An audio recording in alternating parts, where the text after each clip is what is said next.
Thank you for tuning in, folks. This is the Ready Talk Boxing Show. I am your host, Mr.A.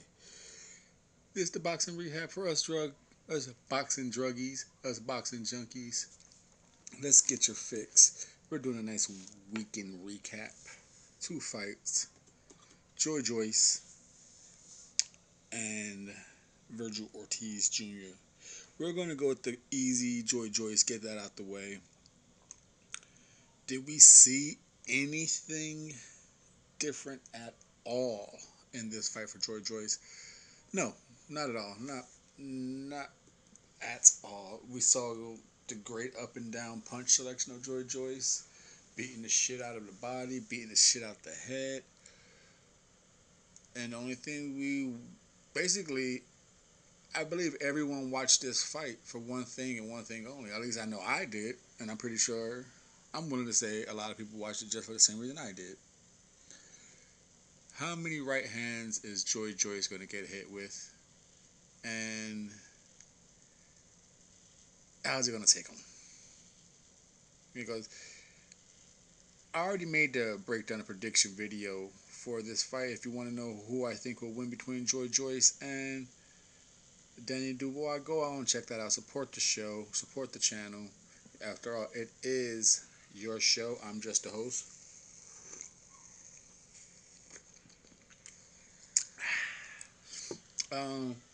Just too many right hands. Too many right hands for me. I didn't like how it looked. It almost got to the point where it's like, dude, is this guy going to score a shocking knockdown? I don't know what the hell Joy Joyce does, but that motherfucker could take a punch.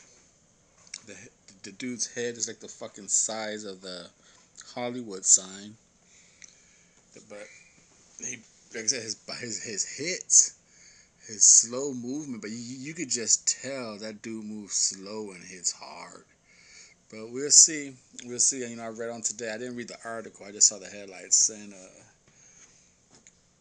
Warren's out there saying that there's a chance that fight could be postponed again. Oh well.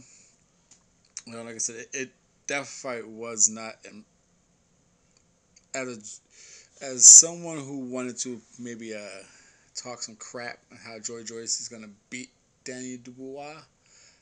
That fight gave a hard, banter battle for that fan. I really didn't see much to get happy for in that fight as a Joy Joyce fan. He got hit way too much.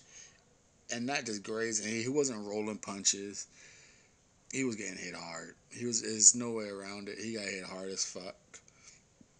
If that was someone better, who knows what would have happened, right? It looked like it just didn't look good. And now on to Vergil Ortiz. Almost got it right. In my prediction, I predicted a fifth round stoppage. I told you he's just gonna come out and beat the shit out of Sammy Vargas and just stop him in 5 rounds. Because I wasn't sure. I totally forgot Sammy Vargas' resume. I didn't know. Well, I forgot he got stopped by Thurman and Danny Garcia. So I wasn't sure if anyone stopped him. I was like, hey, Vergil Ortiz is gonna be the first one to stop him. Well, he's the third one to stop him. Stopped him in the 7th with a beatdown. He just started rushing with punches. It was a very good, promising victory for Vergil Ortiz. He showed calmness. He showed a mixture of punches, footwork angles, doing that whole Lomachenko turn. Now, it even got to the one point where Sammy Vargas was on the ropes and Vergil Ortiz was just jumping side to side, fucking with him. Like, dude, you don't know what I'm going to beat the shit out you. Now, Sammy Vargas is kind of like a Vergil Ortiz himself. You know, he had the North American Boxing Association's trinket belt. He had like it's below the gold belt, but it is a WBA belt. He had that belt for a long time. He lost that against Luis Collazo. I don't know if Luis Collazo kept that belt. Now, we know Vergil Ortiz is number 2 by the WBO. Everyone's already talking about that Terrence Crawford matchup. Um, we could get in that on down another segment of the show. Tune in, stay tuned in for that. Now, he, in a post fight interview, Vergil Ortiz, that is, called out Danny Garcia and Keith Thurman. He said those are the fighters he would like to fight. He needs that type of fight. He believes he could beat those. I would love to see those fights. And, fair game to him. He is a gold champion. But, and I would like to see Vergil Ortiz before he takes on, I guess you could say, A minus caliber, B plus calibers in the welterweights. You got to remember, as good as he's looked, as dominating as he looked, he hasn't cracked a top 15 opponent yet.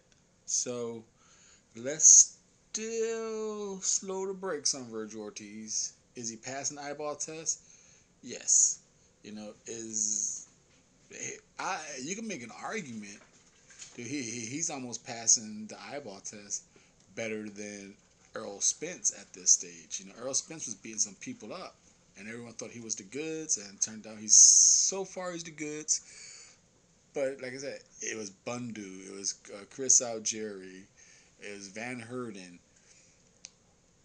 I don't know if he even beat a top 15 opponent at that time. I guess Bundu had the name, Algieri had the name, but they weren't really ranked guys. And that's where Vergil Ortiz Jr. is at right now. He's beating great names.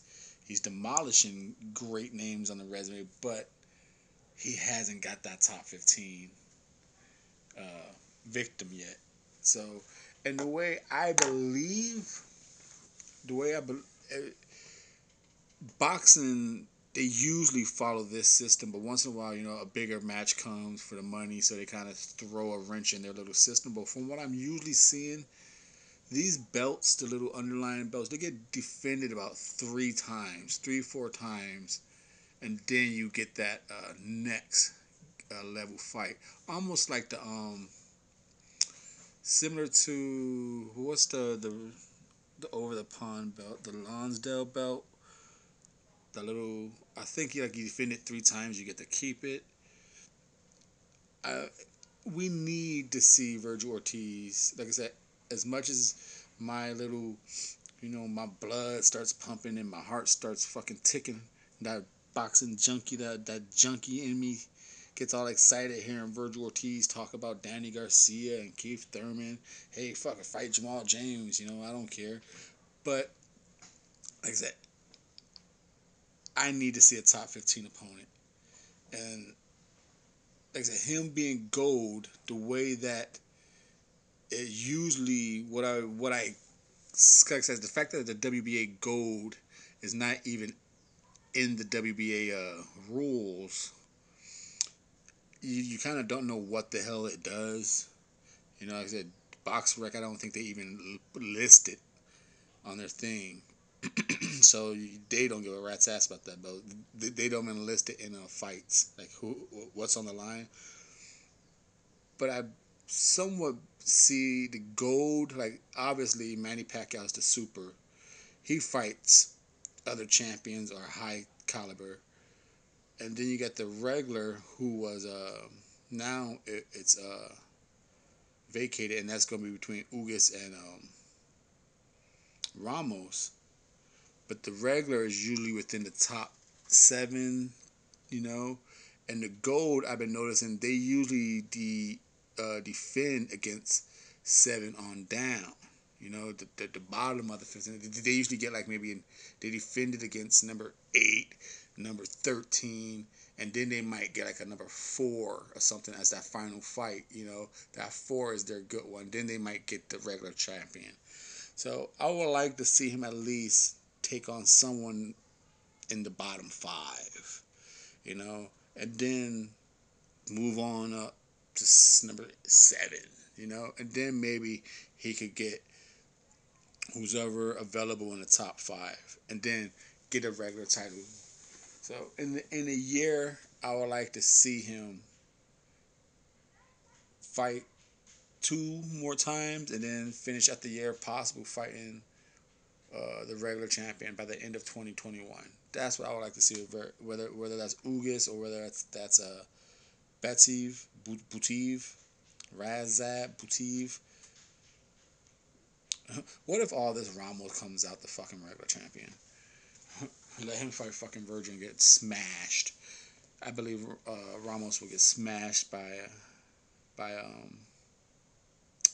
Vergil Ortiz Jr. There's names on here who I looking at this list of the top 15 and with travel bans, there's only about four names Vergil Ortiz can really fight. If you're intrigued and you're curious about those four names, stay tuned in for the Vergil Ortiz Fight Maker right here on the Double RT Boxing Show. Thank you for your time and support.